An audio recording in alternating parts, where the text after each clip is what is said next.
Hello बच्चों, कैसे हैं आप सब। उम्मीद है अच्छे होंगे। मैं आपका social science teacher Ali sir स्वागत करता हूं आपके अपने यूट्यूब चैनल बोर्ड्स गुरु में।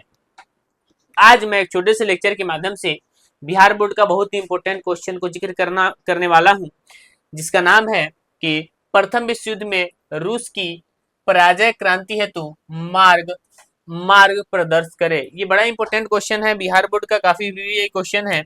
अगर आप क्लास 10th में हैं तो ये क्वेश्चन आपके लिए काफी इंपॉर्टेंट रहने वाला है। ये काफी वीवीआई क्वेश्चन होगा क्योंकि ये कई बार रिपीटेड भी है। ठीक है, अगर हम आपको बता दें इस क्वेश्चन के बारे में तो इसका वेटेज काफी इंपॉर्टेंट है। 2 अंक का क्वेश्चन ये पूछता है। ठीक है, 2 अंक के लिए ये काफी इंपॉर्टेंट है। ठीक, तो आइए हम जानेंगे कि प्रथम विश्व युद्ध में रूस की पराजय क्रांति हेतु मार्ग को कैसे स्पष्ट करेंगे। सबसे पहला बात कि यहाँ जिक्र किया है प्रथम विश्व युद्ध के बारे में। ठीक है, प्रथम विश्व युद्ध के बारे में जिक्र किया है, हम थोड़ा सा प्रथम विश्व युद्ध के बारे में जान लेते हैं। प्रथम विश्व युद्ध, प्रथम विश्व युद्ध के बारे में हम जानेंगे कि इसकी शुरुआत कब हुई से और कब तक रही थी। याद रखना, प्रथम विश्व युद्ध 1914 से लेकर के 1918 ईस्वी तक लड़ा गया था और यह युद्ध 2 गुटों में बटा हुआ था। एक गुट का नाम था मित्र राष्ट्र और एक गुट का नाम था धुरी राष्ट्र। एक गुट का नाम था मित्र राष्ट्र और दूसरे गुट का नाम था धुरी राष्ट्र। ठीक है, और इसमें दुनिया के लगभग 37 देश शामिल हो गए थे। प्रथम विश्व युद्ध में दुनिया के लगभग 37 देश शामिल हो गए थे, जिसमें अमेरिका भी बाद में शामिल हो गया। अमेरिका 1917 में प्रथम विश्व युद्ध में शामिल होता है। सबसे पहले बात की हम बात करें कि प्रथम विश्व युद्ध में शामिल था ये रूस। ठीक है, हालांकि अपना भारत भी प्रथम विश्व युद्ध में शामिल था, जो इंग्लैंड की तरफ से लड़ रहा था, मित्र राष्ट्र की तरफ से, और रूस भी मित्र राष्ट्र की तरफ से ही लड़ रहा था।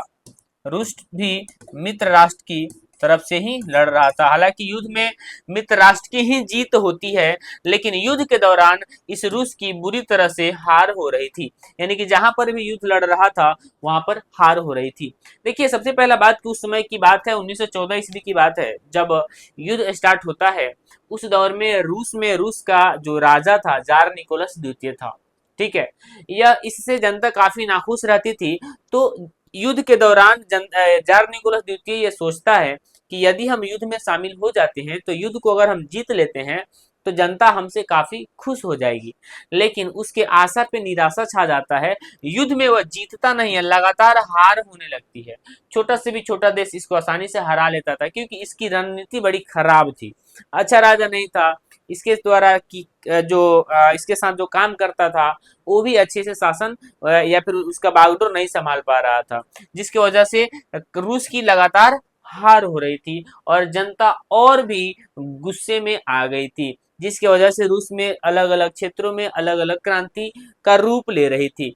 फिर बाद में आता है, रूस में बहुत भयंकर क्रांति भी हुई थी, जिसको हम जान चुके हैं। अगर आप नहीं देखे हैं उस लेक्चर को तो एक बार जाकर के जरूर देख लेंगे।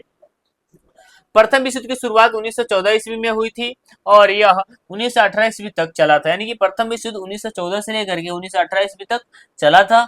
ठीक है, इसमें रूस मित्र राष्ट्र की तरफ से, मित्र राष्ट्र की ओर से लड़ रहा था, जिसका मुख्य उद्देश्य तमाम जनता, तमाम जीती हुई संपत्ति को रूस में मिलाना था। ठीक है, याद रखना, रूस में जो रूस प्रथम विश्व में जो शामिल हुआ, उस शामिल होने का मुख्य उद्देश्य क्या था, तो तमाम जीती हुई जो संपत्ति था ना उसे रूस में मिलाना था।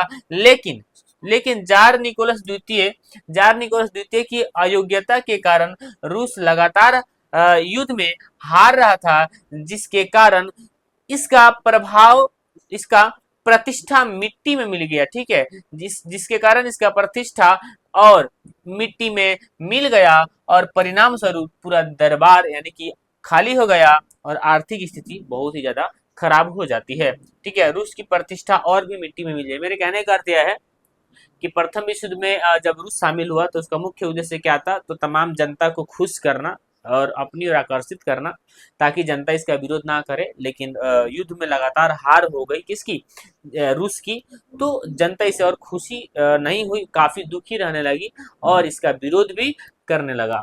तो इस हिसाब से रूस की प्रतिष्ठा काफी मिट्टी में मिलती जा रही थी। परिणाम यह निकला कि रूस के राजा का जितना भी दरबार था, पूरा दरबार क्या हो गया, खाली हो गया। उम्मीद है यह बात समझ में आया होगा। इसका स्क्रीनशॉट ले लीजिए या इसे लिख लीजिए। अगर लेक्चर समझ में आया होगा इसे लाइक शेयर और सब्सक्राइब जरूर करें। बाकी हम इसमें यहीं तक रखेंगे। धन्यवाद।